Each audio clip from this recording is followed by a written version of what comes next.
Ya Rab, kamu telah mentakdirkan berlaku kajang move dalam siasah di Malaysia.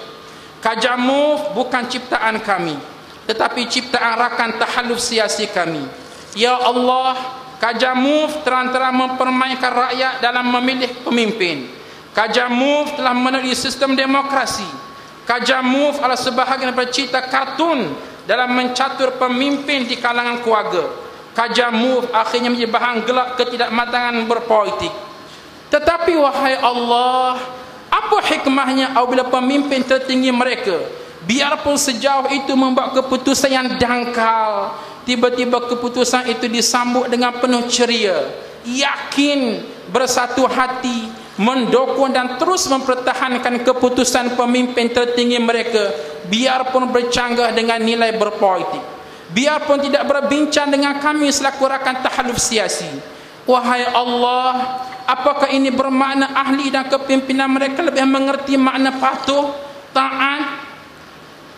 Apakah ini bermakna ahli kepimpinan mereka makna patuh, taat, wala' dan siqah terhadap pemimpin tertinggi mereka, berbanding dengan kami yang tidak menjadikan arahan presiden dan majlis syura ulama dari masa ke semasa sebagai sesuatu yang wajib ditaati selama mana ia bukan maksiat. Wahai Allah, janganlah kamu hinakan kami sehingga akhlak berjemaah kami menjadi lebih jengkel berbanding dengan mereka yang berjuang atas nama sekular atau liberal. Wahai, menggunakan agama, menggunakan doa dan menghantam orang-orang yang tertentu dalam doa. Apakah ini akhlak dalam jamaah Islam? Tolong buat ruling ini. Dan kawan-kawan wartawan kita, wartawan yang bukan Islam, masing-masing tertanya, apakah ini agama yang diajar?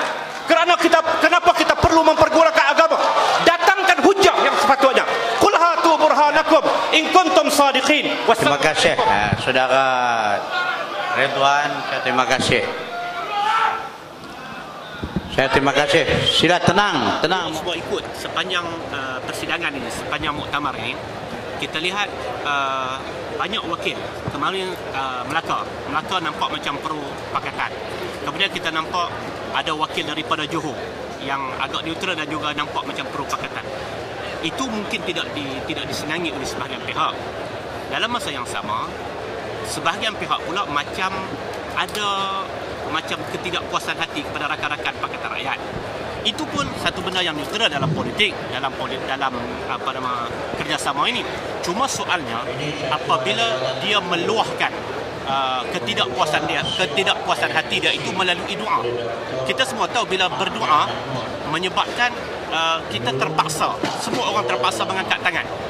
Jadi dia menzahirkan ketidakpuasan hati dia itu dalam perbahasan dengan cara doa, yang menyebabkan, dan dalam doa itu ada unsur-unsur ketidakpuasan hati kepada banyak pihak. Adun Morib, adun Hulu Kelang, disebut tentang Fulan bin Fulan yang kita boleh agak siapa yang dia maksudkan.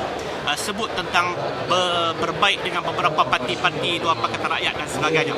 Jadi saya menganggap ini adalah satu perkara yang buat macam mempergunakan pentas muktamar ini dan menggunakan secara kata ambilan, menggunakan agama, jadi memaksakan semua orang untuk mengangkat tangan, dan dalam doa tersebut dia menghentam pihak-pihak yang berlawan pandangan.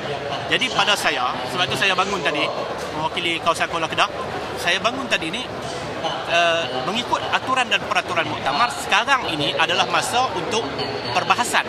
Jadi seharusnya dia bahas, dia datangkan hujah dia. Dan kita ketika mana wakil Terengganu tadi juga ada unsur hentaman kepada tokoh-tokoh yang tertentu. Kita tidak membantah. Ini terbuka. Masing-masing boleh boleh memberi hujah, masing-masing boleh mengeluarkan pandangan dan sebagainya. Tapi bila menggunakan ini isunya adalah bila dia menggunakan doa itu. Dan dalam doa you all semua boleh dengar berbagai unsur-unsur ketidakpuasan hati yang seharusnya dijadikan hujah dalam berbahas, itu diserahkan dalam doa.